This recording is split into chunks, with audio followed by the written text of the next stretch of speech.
This is the Xiaomi Mi A1 or the Android One version of the Mi 5X. I have used it for some days now, so let's get on with the video about it.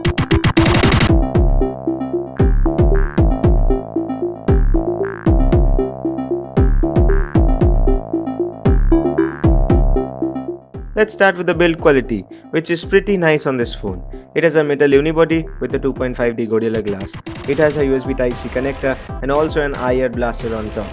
Let me just start by saying that this IR blaster, this must be on every mobile phone, and the Mi Remote app is really helpful too. Anyways, since the phone is of metal, it feels a bit slippery sometimes. The screen size is of 5.5 inches and it has a resolution of 1080p. Now that's clear. Under the hood, it has a Snapdragon 625 chipset with 4GB of RAM and 3080 mAh battery. Yeah, the battery could have been a little bit bigger. Like, the phone does go on all day, but if you play a lot of games or surf the net a lot, then you might need a power bank with you. The fingerprint sensor is responsive, but it takes a little bit of time to respond, like half a second. That's not bad at all. Now, the Snapdragon 625 does a great job going through all the apps and games pretty smoothly.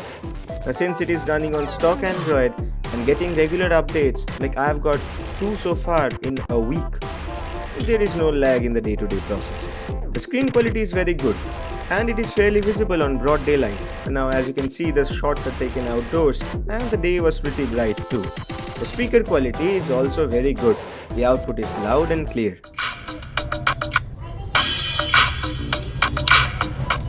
Not many Android phones still have the manual control. Now let's jump to the camera. The Mi A1 has 2 cameras in the back. One a 12 megapixel normal lens and another a 12 megapixel telephoto lens. It also has a 5 megapixel selfie camera. The back camera, or cameras, take some really nice pictures with close to accurate colors and quite sharp images. Shutter speed is really responsive and the switch between the two lenses is fast. As fast, or if not faster, than the fingerprint response. And since there are 2 lenses, there is the portrait mode, and that thing is great. You have to maintain a certain distance to take the image though, but the image shot in the portrait mode is great.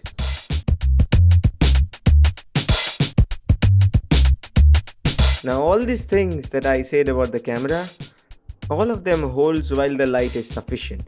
In the night time, things get a little bit different. Pictures are not that sharp anymore, and since there is no stability, it becomes hard to take a good shot. The camera also has a manual mode where you can change things manually. There are different modes in the camera app too. Now, I used the Lumia 640 before this, and frankly speaking, I don't like this manual camera interface. Like, it is just not as good as the Lumia had.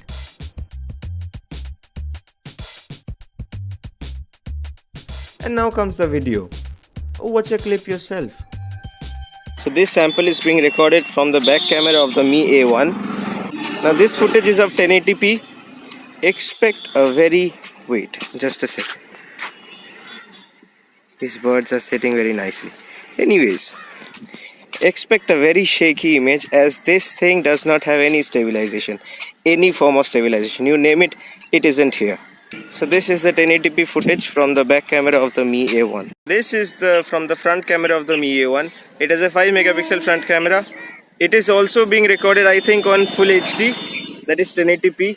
The quality is nice. I told you about the manual controls of the camera. Now, none of the manual controls are present in the video recording mode of the Mi A1, so that is a bad thing. Okay, anyways, now back to the video.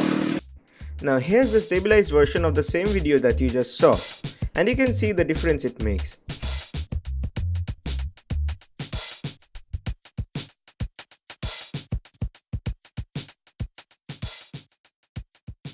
Anyways, this camera can also take time lapses as well as slow motion videos pretty nicely.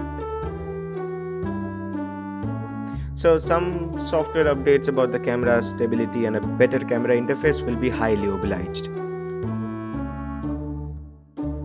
And that was my experience of the Xiaomi Mi A1. It is a really great device, really powerful device, and if you are in a budget of around 15,000 rupees, you can definitely go for this phone.